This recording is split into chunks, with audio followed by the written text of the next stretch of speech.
अस्सलाम वालेकुम। मैं उमैर मुनीर आज के क्रिप्टो टेक्निकल और फंडामेंटल एनालिसिस को लेके इन मेलम के चैनल पे हाजिर हूँ।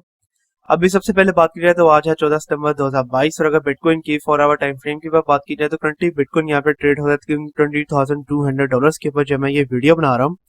सबसे पहले अगर आप लोगों को थोड़ा बहुत रीकैप देना चलूँ यहाँ पे बिटकॉइन के ऊपर, तो कल जब मैंने वीडियो बनाई थी तब ये तकरीबन $22,100 के ऊपर ट्रेड हो रहा था और हम लोग मेन जो रेजिस्टेंस लेवल देख रहे थे वो देख रहे थे $22,700 के ऊपर। और कल के दिन ही मैंने आपको गाइड किया था कि क्योंकि कल सीपीआई की रिपोर्ट्स कर आनी थी तो मैंने आपको गाइड किया था कि आज कल के दिन में हम लोग डंप जो है वो एक देख सकते हैं और बिटकॉइन की वैल्यू नीचे आ सकती है। तो चूंकि सीपीआई की जो सी रिपोर्ट्स हैं उसके जो से नंबर्स हैं वो हमारी एक्सपेक्टेशन से ज्यादा आए थे, तो इसकी वजह से काफी बड़ा डंप आया है बिटकॉइन और बाकी तमाम क्रिप्टो करेंसीज के अंदर भी। और बिटकॉइन की वैल्यू $22,700 से वापस नीचे आई है $20,000 के लेवल तक। और अगर अब आप लोग यहाँ पे देखें तो बिटकॉइन ने दोबारा से $20,000 का उसका जो सा सपोर्ट लेवल है, जो कि अगेन आप लोग मेरी वीडियोस में काफी देर से देखते आ रहे हैं, वो वाले सपोर्ट लेवल को बिटकॉइन ने सो फार होल्ड करके रखा हुआ है। तो अगेन क्योंकि सीपीआई के जो से नंबर्स हैं वो हमारी एक्सपेक्टेशन से ज्यादा हैं, उसका इफेक्ट क्या हो सकता है आगे एफओएमसी की जो सी मीटिंग होनी है जो कि हम लोगों को इंटरेस्ट रेट देगा, उसकी जो से नंबर्स है वो मैं अभी आपके साथ आगे जाके शेयर करता हूँ और उसका डायरेक्ट इफेक्ट क्या होगा बिटकॉइन और क्रिप्टो करेंसीज के ऊपर, उसके बारे में आपको प्रीवियसली भी गाइड करता रहा हूँ कि हम लोग बिटकॉइन और डिफरेंट जो सी क्रिप्टो करेंसीज हैं उनको रेड रन ही दिखाता हुआ देखेंगे। तो अब क्योंकि नेक्स्ट वीक के अंदर एफएमसी की मीटिंग होनी है तो नेक्स्ट वीक तक हम लोग बिटकॉइन को मेजरली साइड बाय साइड दिखाता हुआ देखेंगे। मतलब कि बिटकॉइन की वैल्यू अगर बहुत भी अबव जाती है तो तकरीबन $21,000 तक का जो सा लेवल है वो एक मेजर रेजिस्टेंस के तौर पे काम करेगा। और सो फार बिटकॉइन $20,000 के सपोर्ट लेवल को होल्ड करके रखा हुआ है, लेकिन हम लोग बिटकॉइन की वैल्यू को $20,000 से नीचे भी जाता हुआ देख सकते हैं इसी वीक के अंदर भी। तो अब जो सा कंसोलिडेशन लेवल बन रहा है, करंट बिटकॉइन का कंसोलिडेशन लेवल वो है $20,000 का लेवल एज अ सपोर्ट के तौर पे काम कर रहा है। एक शॉर्ट रेजिस्टेंस बिटकॉइन का बना हुआ है 20,500 और मेन रेजिस्टेंस लेवल है $20,900 से लेके $21,000 के ऊपर। और अगर बिटकॉइन की वैल्यू $20,000 से नीचे भी जाती है, जैसा कि मैंने आपको बताया कि इसके भी चांसेस हैं, तो फिर हम लोग देखेंगे तकरीबन $19,700 और फिर इसके बाद $19,400 से लेके $500 तक का जो सा लेवल है कि जिसको हम लोग प्रीवियसली भी एक काफी अच्छी सपोर्ट के तौर पे देख रहे थे, वही लेवल एज अ सपोर्ट के तौर पे काम करेगा। तो मेजरली अब हम लोग बिटकॉइन को साइड बाय साइड रन या थोड़ा बहुत रेड रन दिखाता हुआ ही देखेंगे। तो होपफुली अब आप लोगों को आइडिया होगा कि आप लोगों ने किन लेवल्स के ऊपर अपनी एंट्रीज लेनी है यहाँ पे बिटकॉइन के ऊपर और किन लेवल्स के ऊपर आप लोगों ने अपने आप को एग्जिट करना है यहाँ पे बिटकॉइन की ट्रेड के ऊपर से। इसके अलावा अगर आगे चलते चलें और अब अगर बात करते हैं यहाँ पे सीपीआई की रिपोर्ट्स के ऊपर, तो कल हमारा जो सा टेलीग्राम चैनल है उसके बाद शाहिद रजा ने भी आप लोगों को सीपीआई रिपोर्ट्स के बारे में बता दिया होगा कि ओवरऑल जो सीपीआई के नंबर्स आए हैं वो आए हैं 8.3%। तो एक्सपेक्टेड जो नंबर थे वो थे 8% या 8.1%। तो तकरीबन 0.1 से 0.2% सिर्फ और सिर्फ ये ज्यादा आए हैं और इसकी वजह से हम लोगों ने काफी बड़ा डंप देखा है बिटकॉइन और बाकी की तमाम जो क्रिप्टो करेंसीज हैं उसके ऊपर। इसके अलावा बाकी भी आप लोग यहाँ पे देख सकते हैं कि यूएस के अंदर लास्ट ईयर के मुकाबले में इस ईयर तकरीबन हर चीज जो कि एक इंसानी जरूरत की चीज होती है, जिसके अंदर फ्यूल आ जाता है, गैस यूटिलिटीज, गैसोलीन, इलेक्ट्रिसिटी और बाकी जो सी भी चीजें होती हैं उन सब के अंदर इजाफा हुआ है काफी ज्यादा। तो इस इजाफे की वजह से जैसा कि मैंने आपको बताया था कि सीपीआई रिपोर्ट्स के अंदर वो बताते हैं कि ऐसी तमाम चीजें जो कि एक शख्स की डेली लाइफ की जरूरियात की चीजें उसके अंदर इजाफा हुआ है या उन चीजों की प्राइसेस के अंदर कमी आई है। लेकिन लास्ट ईयर के मुकाबले में इस ईयर में मतलब कि लास्ट ईयर अगस्त के मुकाबले में इस साल अगस्त में हर चीज के अंदर इजाफा हुआ है और काफी ज्यादा इजाफा हुआ है। तो इसकी वजह से हम लोगों ने काफी बड़ा डंप देखा है, ना ही सिर्फ क्रिप्टो करेंसीज के अंदर बल्कि दूसरी S&P 500 जो है उसके अंदर भी हम लोगों ने काफी बड़ा डंप देखा है।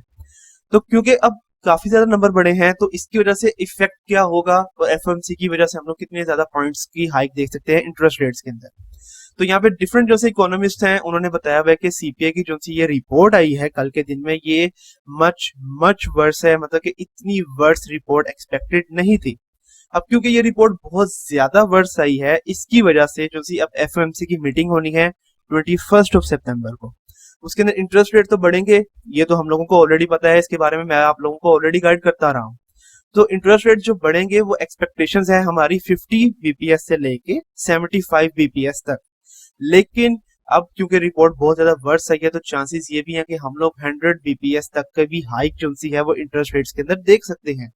तो अगर 100 बीपीएस की हाइक हो जाती है एफएमसी की ये मीटिंग के अंदर, तो इसकी वजह से हम लोग एक काफी बड़ा डंप दोबारा से देख सकते हैं बिटकॉइन के अंदर।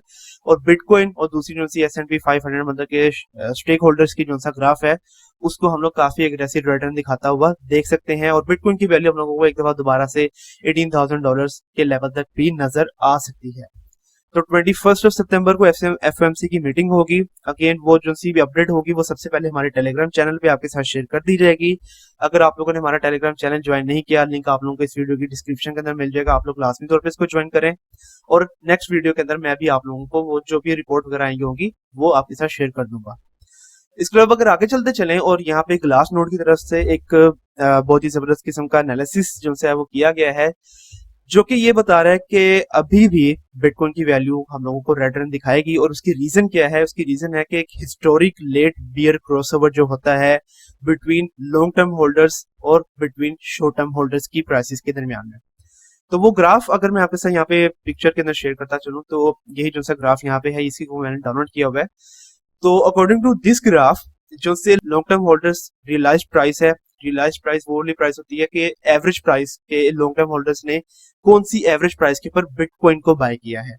और इस तरह ये जो सी शॉर्ट टर्म होल्डर्स की रियलाइज प्राइस है, शॉर्ट टर्म होल्डर्स मतलब कि वो लोग जिन्होंने 155 डेज से कम बिटकॉइन को होल्ड करके रखा हुआ है उनको शॉर्ट टर्म होल्डर्स कहते हैं। तो उन्होंने एवरेज किस प्राइस के ऊपर बाय किया है बिटकॉइन को, ये वो वाली लाइन है, मतलब कि red line short term holders की है और जो ब्लू लाइन है वो लॉन्ग टर्म होल्डर्स की है। तो अगर आप लोग यहाँ पे प्रीवियसली देखें तो प्रीवियसली जब बियर मार्केट शुरू हुई थी तो जो सी भी ये बियर मार्केट हुई है उसके अंदर ये होता है कि जो से लॉन्ग टर्म होल्डर्स की रियलाइज प्राइस है वो अबव जाती है शॉर्ट टर्म होल्डर्स की रियलाइज प्राइस से। अगर आप लोग यहाँ पे 2014 से 2015 के दरमियान में देखें तो यहाँ पे भी जो से ब्लू लाइन है वो अबव गई है रेड लाइन से। अगेन ब्लू लाइन है लॉन्ग टर्म होल्डर्स की और रेड लाइन है शॉर्ट टर्म होल्डर्स की। इसके बाद 2018 से 2019 के दरमियान में ये क्रॉसओवर हुआ था। और अगर आप लोग यहाँ पे देखें तो करंटली जो सा अब जो सी बियर मार्केट चल रही है इसके अंदर अभी तक ये क्रॉसओवर नहीं हुआ है। अभी तक जो सी रेड लाइन है मतलब कि शॉर्ट टर्म होल्डर्स की रियलाइज प्राइस है वो अभी भी ज्यादा है लॉन्ग टर्म होल्डर्स की रियलाइज प्राइस से। तो अकॉर्डिंग टू दिस ग्राफ ये हिस्टोरिक क्रॉसओवर अभी भी होना बाकी है। और जब भी ये क्रॉसओवर होता है तब हम लोग एक डंप दोबारा से देखते हैं बिटकॉइन की प्राइस के ऊपर। अगर आप लोग यहाँ पे देखें तो 2014 से 2015 के दरमियान में जब ये रेड लाइन नीचे आई थी ब्लू लाइन से, तब हम लोगों ने एक डंप देखा था बिटकॉइन की प्राइस के अंदर और बिटकॉइन की प्राइस नीचे गई थी। इसके अलावा अगर आगे चले और अगर आप लोग यहाँ पे देखें तकरीबन 2018 से 2019 के दरमियान में आप लोग यहाँ पे देख सकते हैं कि जैसे ये क्रॉस ओवर हुआ तो उसी वक्त ही बिटकॉइन की प्राइस नीचे आई और बिटकॉइन की प्राइस ने अपना ऑल टाइम लो बनाया उस टाइम के मुताबिक। तो अभी भी आप लोग यहाँ पे देख सकते हैं कि ये क्रॉसओवर नहीं हुआ है। अब जब ये क्रॉसओवर होगा जो कि मोस्ट प्रोबेबली इसी महीने के अंदर होगा, मतलब कि सितंबर के महीने के अंदर, और जब ये सितंबर के महीने के अंदर होगा ये क्रॉसओवर तो तब हम लोग देखेंगे कि बिटकॉइन की प्राइस एक दफा दोबारा से अपना ऑल टाइम लो बनाएगी करंट बियर मार्केट का। तो आप लोग यहाँ पे भी देख सकते हैं, यहाँ पे ये जो चार्ट शेयर किया हुआ है उन्होंने भी यहाँ पे बताया कि मोस्ट प्रोबेबली हम लोग देखेंगे कि इसी महीने के अंदर ये जो क्रॉसओवर है मतलब कि लॉन्ग टर्म होल्डर्स की रियलाइज प्राइस नीचे आएगी शॉर्ट टर्म होल्डर्स की रियलाइज प्राइस से। तो फिर हम लोग एक दफा दोबारा से बिटकॉइन की प्राइस को नीचे जाता हुआ देखेंगे। तो ये ग्लास नोड का चार्ट है और एफएमसी की मीटिंग नेक्स्ट वीक के अंदर होनी है। इंटरेस्ट रेट जो है वो बढ़ेंगे और इंटरेस्ट रेट बढ़ेंगे तो हम लोग बिटकॉइन की वैल्यू को नीचे आता हुआ देखेंगे।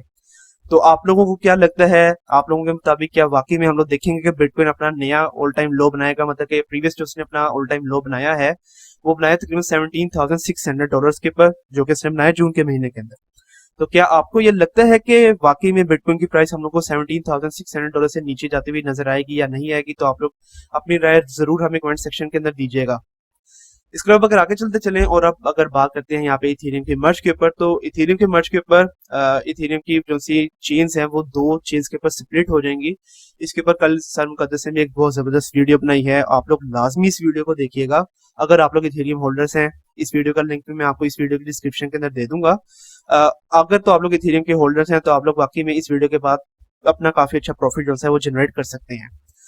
तो इथेरियम प्रूफ ऑफ वर्क की जो सी चेन है वो चलेगी। इसका मतलब ये है कि जितने भी इथेरियम के होल्डर्स हैं उनको दो कॉइन्स मिलेंगे, एक तो इथेरियम प्रूफ ऑफ स्टेक वाला और दूसरा इथेरियम प्रूफ ऑफ वर्क वाला फ्री में मिलेगा। तो वो आप लोगों को कब मिलेगा उसके बारे में थोड़ी सी अपडेट अगर मैं आपको यहाँ पे देता चलूं तो इन्होंने यहाँ पे बताया ये इथेरियम प्रूफ ऑफ वर्क का ऑफिशियल अकाउंट है, ट्विटर का अकाउंट। इसका भी लिंक मैं आपको इस वीडियो की डिस्क्रिप्शन के अंदर दे दूंगा, अगर तो आप लोग इसको फॉलो करना चाहें तो वो आप लोग कर सकते हैं। तो इन्होंने यहाँ पे ये बताया हुआ कि इथेरियम मेननेट जब प्रॉपरली प्रूफ ऑफ वर्क से प्रूफ ऑफ स्टेक के ऊपर कन्वर्ट हो जाएगा तो उसके 24 घंटे के बाद ये जो से प्रूफ ऑफ वर्क के मेन नेट है ये दोबारा से काम करना शुरू कर देगा। इसका मतलब ये है कि जब ये दोबारा से प्रॉपर कन्वर्ट हो जाएगा प्रूफ ऑफ स्टेक के ऊपर, उसके तकरीबन 24 घंटे के बाद आपके जो से प्रूफ ऑफ वर्क के कॉइन्स हैं वो आप लोगों को दे दिए जाएंगे। तो अगेन ये ट्विटर का अकाउंट है, official account proof of work, ये मैं आपको दे दूंगा, आप लोग लाजमी तौर पे इसको फॉलो कीजिए। अगर तो आप लोग इथेरियम प्रूफ ऑफ वर्क के टोकन को लॉन्ग टर्म के लिए होल्ड करके रखना चाहते हैं तो इस चैनल से आप लोगों को उसके मुतालिक अपडेट्स मिलती रहेंगी। इसलिए अब अगर यहाँ पे इथेरियम का टेक्निकल एनालिसिस करते चले तो इथेरियम अगर अभी आप लोग देखें तो ये ट्रेड हो के $1588 के ऊपर, और अगेन वही जो डंप कल के दिन आया है तमाम क्रिप्टो मार्केट्स के अंदर वही डंप यहाँ पे भी हम लोगों ने देखा है, और इथेरियम की वैल्यू तकरीबन $1750 से नीचे आई है तकरीबन $1550 के ऊपर।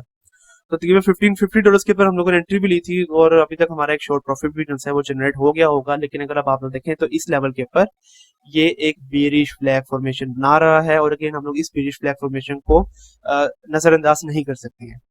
तो again bearish flag formation 70% chances होते हैं ब्रेकआउट के, और कितना ब्रेकआउट आ सकता है उसके बारे में आपको गाइड करता रहता हूँ कि तकरीबन इतना ही ब्रेकआउट आ सकता है और उसकी वैल्यू नीचे जा सकती है तकरीबन $1400 के लेवल तक। तो इथेरियम का जो सा मर्ज है वो हम लोग देखेंगे कि तकरीबन अगले 24 से 26 घंटों के अंदर बिल्कुल मुकम्मल हो जाएगा। तो उसके दरमियान में प्रीवियसली जब मैंने आपको वीडियो बनाई थी तो हम लोग $1900 के ऊपर हम लोग देख रहे थे कि इसकी वैल्यू जाएगी, लेकिन अब $1900 से इसकी वैल्यू नहीं जाएगी, ये बात अगेन कंफर्म है। तो इसीलिए अगर आप लोगों ने शॉर्ट प्राइस के ऊपर बाय किया हुआ है तो कल तक इथेरियम की प्राइस जिस लेवल के ऊपर भी होगी आप लोगों ने अपना प्रॉफिट जनरेट कर लेना है, क्योंकि मर्ज के बाद मैंने आपको बताया हुआ है कि मर्ज के बाद हम लोग एक सेलिंग प्रेशर देखेंगे इथेरियम का जो सा प्रूफ ऑफ स्टेक कॉइन होगा उसके ऊपर भी, और प्रूफ ऑफ वर्क का जो सा कॉइन होगा तो उसके ऊपर तो हम लोग एक सेलिंग प्रेशर देखेंगे ही देखेंगे।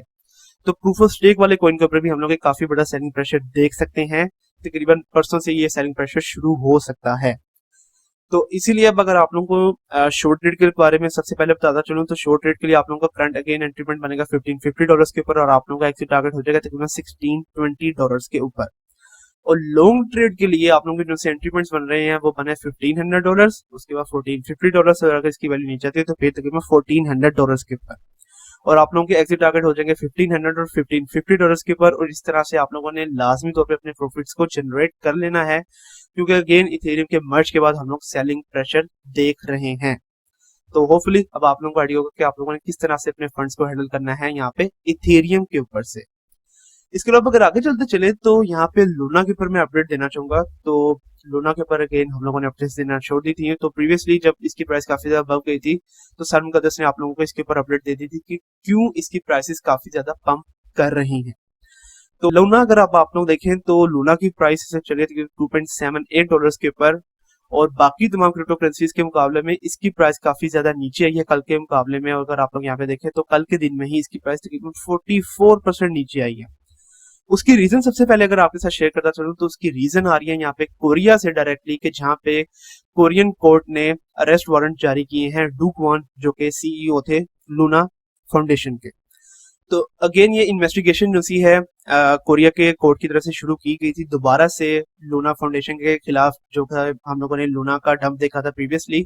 तो उसकी वजह से हम लोगों ने देखा था कि ना ही सिर्फ लूना जो सी फाउंडेशन है उसके तकरीबन 50 से $60 बिलियन खत्म हो गए थे, बल्कि उसके साथ साथ बाकी जो सी कंपनीज है जिसके अंदर 3AC, वॉयेजर, सेल्सियस वगैरह शामिल है वो भी तकरीबन वाइप आउट हो चुकी है मार्केट से।